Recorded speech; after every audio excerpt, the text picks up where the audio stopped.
हमारे education system से सिर्फ दो चीजें मिसिंग है, एजुकेशन और सिस्टम।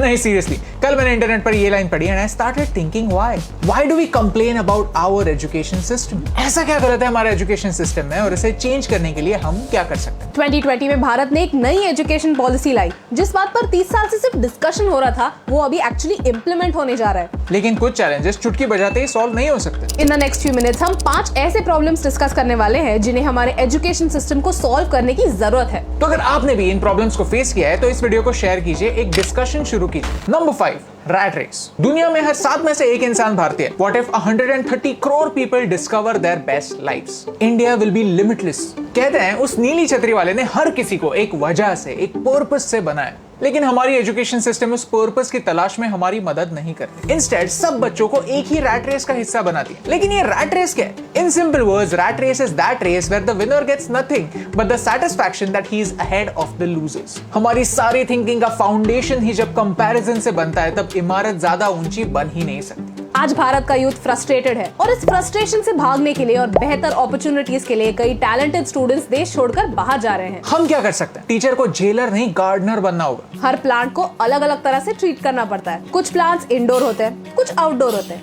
कुछ अपने आप बढ़ते हैं और कुछ थोड़े फसी होते हैं। वैसे ही बच्चों को भी थोड़ा सा समझना होगा। पेरेंट्स को अपने बच्चों को शर्मा जी के लड़की के साथ कंपेयर करना बंद करना होगा। और स्टूडेंट्स को टाइम पास नहीं, एक अच्छा पास टाइम ढूंढना होगा। ऐसा कोई तो सब्जेक्ट होगा जिसमें आपको इंटरेस्ट होगा। फन ब्रेन नाम का एक वेबसाइट है जहां आप गेम्स के थ्रू मैथ सीख सकते हैं, अलग अलग चीजें ट्राई आउट कर सकते हैं। रैट रेस से निकलना है तो पहले अपनी रेस कौन सी है ये ढूंढो। Number 4, rote learning. 10th standard में साइंस में पहला चैप्टर था पीरियोडिक टेबल, जहां 116 एलिमेंट्स थे। एक्चुअली 118 एलिमेंट्स डिस्कवर तो हो गए थे लेकिन सिलेबस में अपडेट नहीं हुए थे। तो हमें स्कूल में कहा गया कि बुक में जो लिखा है एग्जाम में वही लिखना है, फिर वो सही हो या गलत। फिल इन द ब्लैंक्स में अगर बुक में टाइपो है तो एग्जाम में याद से वो टाइपो करना पड़ता था, नहीं तो आधा मार्क कट हो जाता। और आधे मार्क की कीमत या तो 99 वाला स्टूडेंट जानता है या फिर 34 वाला। आपका नॉलेज क्या है ये जरूरी नहीं, जरूरी ये है कि आप एक पैरेट की तरह शब्दों को कितने अच्छे से रट सकते हो। और इसका रिजल्ट हमारे सामने है। एसोचैम का ये रिसर्च कहता है कि भारत के 80% इंजीनियरिंग ग्रेजुएट्स अनएम्प्लॉयबल है, यानी इंजीनियर बनने के बाद भी, 4 साल पढ़ाई करने के बाद भी इंडस्ट्री को जिन स्किल्स की जरूरत है वो स्किल्स यूथ में तो है ही नहीं।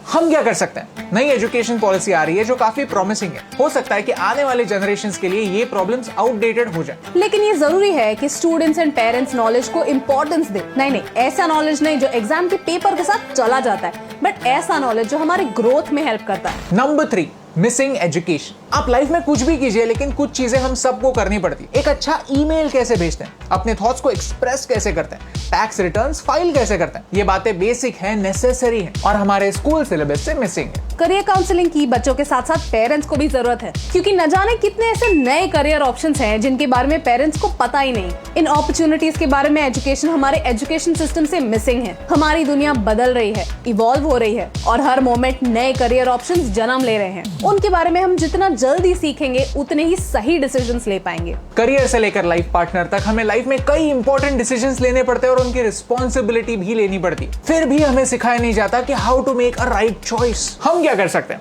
हमें जो चीजें स्कूल नहीं सिखाता वो सीखने के दूसरे तरीके हमें ढूंढने होंगे। आज दुनिया भर की सारी इंफॉर्मेशन हमारे फिंगर टिप्स पे है। इंटरनेट पर आपकी पर्सनालिटी को जानने के कई टूल्स अवेलेबल हैं। We have listed some of them in the description, so check them out. Number 2, learning from sports. किसी भी स्पोर्ट्स से सिर्फ फिजिकल फिटनेस नहीं, मेंटल फिटनेस भी आती है। चैलेंजेस को फेस करना हमें स्पोर्ट्स सिखा सकते हैं। प्रेशर कैसे हैंडल करना है ये हमें स्पोर्ट्स सिखा सकते हैं। सक्सेस के साथ साथ फेलियर से कैसे डील करना है ये हमें स्पोर्ट्स सिखा सकते हैं, और वो भी खेल खेल में। यूनिसेफ ने 100 से ज्यादा देशों में एक रिसर्च किया जहां 300 से ज्यादा स्पोर्ट्स फॉर डेवलपमेंट एक्टिविटीज के थ्रू बच्चों को एजुकेशन दिया गया। अफ्रीका के देशों में जहां बच्चों को पढ़ाई में इंटरेस्ट नहीं था, उन्हें फुटबॉल के थ्रू चीजें सिखाई गई। खेल खेल में फिजिक्स समझ आ गया, खेल खेल में बच्चा टीम वर्क सीख गया, खेल खेल में उस विलेज से क्राइम भी कम हो गया, बिकॉज चोरी में जो थ्रिल आता था वो थ्रिल बच्चों को कहीं और से मिल गया। हम क्या कर सकते हैं? टीचर्स को सब्जेक्ट्स एंटरटेनिंग बनाने होंगे। हम सब की लाइफ में कोई ना कोई एक टीचर ऐसे होता है जो स्कूल के बाद भी याद रहता है। कुछ तो बात होती है उनके सिखाने के तरीके में, ज्यादा नहीं,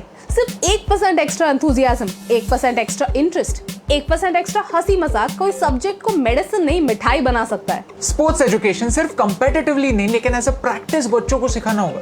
puzzles, games, mental sports education में इनका भी हाथ होता है, जो एक नॉन स्पोर्ट्स टीचर भी अपने टीचिंग में अडॉप्ट कर सकता है। एज पेरेंट्स हमें बच्चों को प्ले टाइम अलाउ करना होगा। A playground can teach you so many things that a classroom can't even imagine. And now number 1 thing जो हमारे एजुकेशन सिस्टम से मिसिंग है वो ये है कि हमारे टीचर्स की respect. Global Teacher Status Index says that India's teachers are amongst the least paid teachers in the world. हर साल भारत का पॉपुलेशन 2.8 करोड़ से बढ़ता है। आज भी 50% of our population is under the age of 25. We're a young country desperately looking for decent education. लेकिन फिर भी भारत में 8,000 सरकारी स्कूलों में टीचर्स ही नहीं हैं। जहां आइडियली एक क्लास में 28 बच्चे होने चाहिए, वहां कई स्कूलों में 100 से ज्यादा बच्चे हैं क्योंकि सिखाने के लिए टीचर्स ही नहीं है। सर्व शिक्षा अभियान कहता है कि 3.74 lakh teachers post are lying vacant. हम ये सुनते हैं कि India has to invest in education, लेकिन इस इन्वेस्टमेंट का मतलब सिर्फ इंफ्रास्ट्रक्चर नहीं होता। क्वालिटी टीचर्स हायर करना और उन्हें एक रिस्पेक्टेबल सैलरी देना भी इंपॉर्टेंट है, ताकि एक ऐसी सिस्टम बने जो उन्हें रिटेन कर पाए। और नंबर्स को छोड़िए, पिछले साल की बात है, ऑनलाइन क्लासेस के वक्त जब टीचर्स एक नई टेक्नोलॉजी सीखने की कोशिश कर रहे थे, तब हमने उन्हें कैसे ट्रीट किया। This is a vicious cycle. हमारा system including governments, students and parents teachers की रिस्पेक्ट नहीं करते, तो अच्छे टीचर्स महंगे प्राइवेट स्कूलों में पढ़ाते हैं। प्राइवेट स्कूलों की फीस बढ़ता है जो आम आदमी के बजट के बाहर होता है। फिर एक आम आदमी एक एवरेज स्कूल के लिए सेटल करता है and the cycle continues. Private और पब्लिक एजुकेशन की गैप दिन ब दिन बढ़ती जा रही है। अगर हमने आज कुछ नहीं किया तो क्वालिटी एजुकेशन हमारी पॉपुलेशन के पहुंच से बहुत दूर होगा। अगर हमें हमारे सारे पॉपुलेशन के हिडन टैलेंट्स को यूटिलाइज करना है तो पब्लिक और प्राइवेट एजुकेशन की गैप को कम करना होगा। तो अगर आपको इस वीडियो से वैल्यू मिली, कुछ नया सीखने मिला, तो इस वीडियो को शेयर कीजिए और हमें बताइए कि आपको क्या लगता है हमारे एजुकेशन सिस्टम में क्या चेंजेस होने चाहिए। एक नई एजुकेशन पॉलिसी आ रही है और कुछ इंपॉर्टेंट चेंजेस लाने वाली है, लेकिन हमें ये समझने की जरूरत है कि एजुकेशन सिस्टम के 2 इंपॉर्टेंट फैक्टर्स कोई पॉलिसी बदल नहीं सकती। वो है स्टूडेंट्स और उनके सीखने का जज्बा। लेकिन कुछ भी कहिए, इस फ्लॉड एजुकेशन सिस्टम ने भारत को कुछ फ्लॉलेस रतन जरूर दिया, क्योंकि उन्होंने जो चीजें वो बदल नहीं सकते उन पर फोकस नहीं किया, कदम कदम पर खुद को इम्प्रूव किया and the rest is history. और ये सिंपल सी बात आप तक पहुंचाने से मुझे फर्क पड़ा।